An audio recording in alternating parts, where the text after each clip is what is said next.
ఇందిరమ్మ చీరలు ఉత్పత్తి స్పీడప్, బతుకమ్మ పండుగ పంపిణీ రాష్ట్ర సర్కార్ చర్యలు.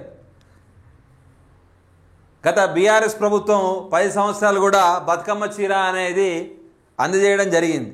మరి బతుకమ్మ చీర అందజేస్తే మరి బీఆర్ఎస్ ప్రభుత్వం అందజేసిన చీరలు చాలామంది మహిళలకు, మన అక్కలకు, చెల్లెళ్ళకు నచ్చలే.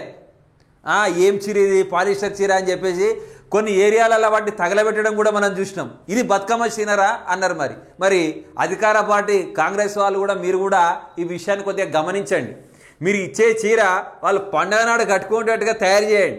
తయారు చేస్తే ఖచ్చితంగా వాళ్ళు కట్టుకుంటారు. ఎందుకంటే చాలామంది కుటుంబాలలో తెలంగాణ ప్రాంతంలో నిజంగా చెప్పాలంటే బడుగు బలహీన వర్గాల కుటుంబాల్లో బట్టలు కొనుక్కునే సామర్థ్యం లేని వాళ్ళు కూడా ఉన్నారు. దసరా పండుగ వస్తే కనీసం చీర కొనుక్కోలేని స్తోమత వాళ్ళు కూడా ఉన్నారు. జస్ట్ మీరు ఇచ్చిన చీర వాళ్ళ కలకాలం గుర్తుండిపోయేలా కట్టుకునే ప్రయత్నం అయితే దయచేసి చేయండి. చీర పంపిణీ చేయడం ఎంత ముఖ్యమో ఆ చీర రిసీవింగ్ కూడా మనకు ప్రభుత్వానికి చాలా ముఖ్యమే. ఏది ఏమైనా కానీ గత ప్రభుత్వ అనుభవాలు దృష్టిలో పెట్టుకోనట కాంగ్రెస్ ప్రభుత్వం అయితే ఈసారి అది నాణ్యతతో కూడిన చీరలు బతుకమ్మ పండుగకు మహిళలకు ఇస్తాము అనే ఒక సంకల్పంతో వాళ్ళు తయారు చేస్తున్నారట. ఇవన్నీ చీరలు కూడా మన కరీంనగర్, పాత కరీంనగర్ జిల్లా ఇప్పుడు జిల్లా అయింది, సిరిసిల్ల పరిసర ప్రాంతాల్లో వీటిని తయారు చేస్తున్నారట. మరి సుమారుగా నాణ్యతతో కూడిన మొత్తం చీరని కూడా మొత్తం చేనేత, సిరిసిల్ల చేనేత వాళ్ళ నుంచే తయారు చేయడంలో కీలక పాత్ర పోషిస్తున్నారట. దానికి ఒక చీర విలువ వచ్చేసి దగ్గర 800 రూపాయలు ఉంటుందట. మరి గత ప్రభుత్వ బీఆర్ఎస్ ప్రభుత్వ అనుభవాలను దృష్టిలో పెట్టుకొని చీర మ్యానుఫ్యాక్చరింగ్ అయితే చేస్తున్నామని వార్తలో చెప్తున్నారు. ఈ వార్తను మనం కొద్దిగా బ్రీఫ్గా చూద్దాం. రాష్ట్ర ప్రభుత్వం మహిళా పొదుపు సంఘాలు అందించే ఇందిరమ్మ చీరల ఉత్పత్తి స్పీడ్ అందుకుంది. సంఘాల మహిళలు ఒక్కొక్కరికి 2 చీరలు ఫ్రీగా ఇవ్వనుంది. సంఘాల మహిళలకు ఒక్కొక్కరికి 2 చీరలు ఫ్రీగా ఇవ్వనుంది. ఇందుకు సిరిసిల్ల నేతలకు సర్కార్ ఆర్డర్ ఇచ్చింది. 65 లక్షల చీరల తయారీకి ఆదేశించింది.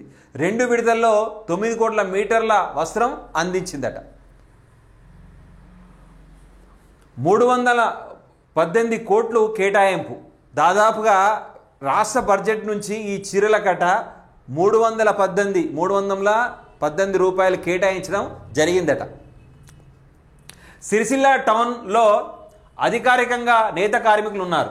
వీరికి ఏడాది పొడవునా ఉపాధి కల్పిస్తామని కాంగ్రెస్ ప్రభుత్వం హామీ కూడా ఇచ్చింది. గత ఫిబ్రవరిలో ఇందిరా మహిళా శక్తి స్కీమ్లో భాగంగా చీరలు తయారు చేసేందుకు నేతన్నలకు ఆర్డర్ ఇచ్చింది. 318 కోట్లు కేటాయించింది. వెంటనే కార్మికులు కూలీ ఖరారు చేయకపోవడంతో కొంత జాప్యం జరిగింది. మార్చిలో కూలీ ఖరారు చేయడంతో ఏప్రిల్ నుంచి ఇందిరమ్మ చీరల ఉత్పత్తి వేగం పెరిగింది. 6,000 మంది కార్మికులకు ఉపాధి పొందుతుండగా ఒక్కొక్కరు దాదాపు 20,000 వరకు సంపాదిస్తున్నారు. 30 లక్షల చీరలు రెడీ. ఇప్పటికట ప్రస్తుతానికి 30 లక్షల చీరలు రెడీగా ఉన్నాయట. ఇప్పటికే దాదాపు 30 లక్షల చీరలు రెడీ అయ్యాయట. రోజు సిరిసిల్ల వ్యవసాయ మార్కెట్ గోడౌన్లో చీరల క్లాత్ ప్రభుత్వం ప్రొక్యూర్ చేస్తున్నది. వస్త్రాన్ని కొనుగోలు చేసి ప్రాసెసింగ్ అధికారులపై హైదరాబాద్ పంపిస్తున్నారు. మరో 30 లక్షల చీరలను ఉత్పత్తి చేసేందుకు కార్మికులకు 3 షిఫ్టుల్లో పనిచేస్తున్నారు.